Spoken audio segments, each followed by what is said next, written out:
16واں باب عید فصح۔ تو ابیب کے مہینے کو یاد رکھنا اور اس میں خداوند اپنے خدا کی فصح کرنا، کیونکہ خداوند تیرا خدا ابیب کے مہینے میں رات کے وقت تجھ کو مصر سے نکال لایا، اور جس جگہ کو خداوند اپنے نام کے مسکن کے لیے چنے، وہیں تو خداوند اپنے خدا کے لیے اپنے گائے بیل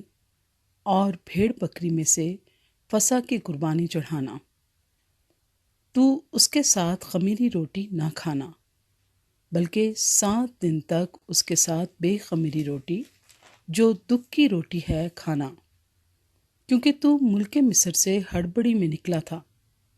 یوں تو عمر بھر اس دن کو جب تو ملک مصر سے نکلا یاد رکھ سکے گا، اور تیری حدود کے اندر 7 دن تک کہیں خمیر نظر نہ آئے، اور اس قربانی میں سے جس کو تو پہلے دن کی شام کو چڑھائے کچھ گوشت صبح تک باقی نہ رہنے پائے۔ تو فصح کی قربانی کو اپنے پھاٹکوں کے اندر جن کو خداوند تیرے خدا نے تجھ کو دیا ہو کہیں نہ چڑھانا، بلکہ جس جگہ کو خداوند تیرا خدا اپنے نام کے مسکن کے لیے چنے گا، وہاں تو فصح کی قربانی کو اس وقت جب تو مصر سے نکلا تھا، یعنی شام کو سورج ڈوبتے وقت گزارنا، اور جس جگہ کو خداوند تیرا خدا چنے وہیں اسے بھون کر کھانا، اور پھر صبح کو اپنے اپنے ڈیرے کو لوٹ جانا۔ 6 دن تک بے خمیری روٹی کھانا، اور 7ویں دن خداوند تیرے خدا کی خاطر مقدس مجمع ہو، اس میں تو کوئی کام نہ کرنا۔ فصل کاٹنے کی عید۔ پھر تو 7 ہفتے یوں گننا کہ جب سے ہنسوا لے کر فصل کاٹنی شروع کرے تب سے 7 ہفتے گن لینا۔ تب جیسی برکت خداوند تیرے خدا نے دی ہو اس کے مطابق اپنے ہاتھ کی رضا کی قربانی کا ہدیہ لا کر خداوند اپنے خدا کے لیے ہفتوں کی عید منانا، اور اسی جگہ جسے خداوند تیرا خدا اپنے نام کے مسکن کے لیے چنے گا، تو اور تیرے بیٹے بیٹیاں اور تیرے غلام اور لونڈیاں اور وہ لاوی جو تیرے پھاٹکوں کے اندر ہو، اور مسافر اور یتیم اور بیوہ جو تیرے درمیان ہوں، سب مل کر خداوند اپنے خدا کے حضور خوشی منانا۔ اور یاد رکھنا کہ تو مصر میں غلام تھا، اور ان حکموں پر احتیاط کر کے عمل کرنا۔ عید خیام، جھونپڑوں کی عید۔ جب تو اپنے کھلیان اور کوہلو کا مال جمع کر چکے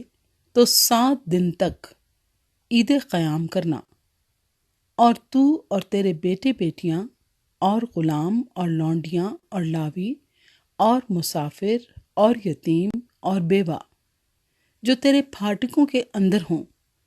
سب تیری اس عید میں خوشی منائیں۔ 7 دن تک تو خداوند اپنے خدا کے لیے اسی جگہ جسے خداوند چنے عید کرنا، اس لیے کہ خداوند تیرا خدا تیرے سارے مال میں اور سب کاموں میں جن کو تو ہاتھ لگائے تجھ کو برکت بخشے گا، سو تو پوری پوری خوشی کرنا۔ اور سال میں 3 بار یعنی بے خمیری روٹی کی عید اور ہفتوں کی عید اور عید قیام کے موقع پر تیرے ہاں کے سب مرد خداوند اپنے خدا کے آگے اسی جگہ حاضر ہوا کریں جسے وہ چنے گا،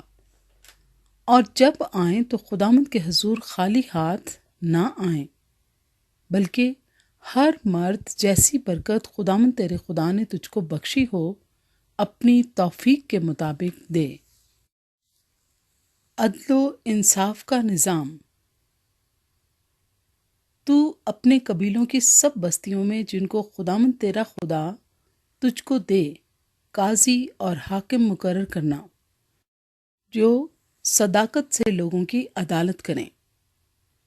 تو انصاف کا خون نہ کرنا، تو نہ تو کسی کی روح رعایت کرنا اور نہ رشوت لینا، کیونکہ رشوت دانش مند کی آنکھوں کو اندھا کر دیتی ہے اور صادق کی باتوں کو پلٹ دیتی ہے۔ جو کچھ بالکل حق ہے تو اسی کی پیروی کرنا، تاکہ تو جیتا رہے اور اس ملک کا مالک بن جائے جو خداوند تیرا خدا تجھ کو دیتا ہے۔ جو مذبح تو خداوند اپنے خدا کے لیے بنائے، اس کے قریب کسی قسم کے درخت کی یسیرت نہ لگانا، اور نہ کوئی ستون اپنے لیے کھڑا کر لینا جس سے خداوند تیرے خدا کو نفرت ہے۔